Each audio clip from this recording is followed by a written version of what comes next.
Hi friends,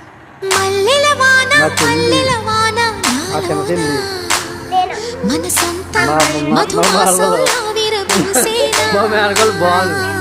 మా అమ్మ ఇంకో నా తమ్ముడు కూతురు మొత్తం ఎల్లో మళ్ళీ పూలు ఇచ్చారు. ఎల్లో మా చెల్లి దుబాయ్ ప్రయాణం కోసం వెళ్ళింది. సిద్ధపడుతున్నారు. ఈవినింగ్ 6 గంటలకి మా చెల్లి ప్రయాణం ఉంది. చిన్న కూతురు నా తమ్ముడు చిన్న కూతురు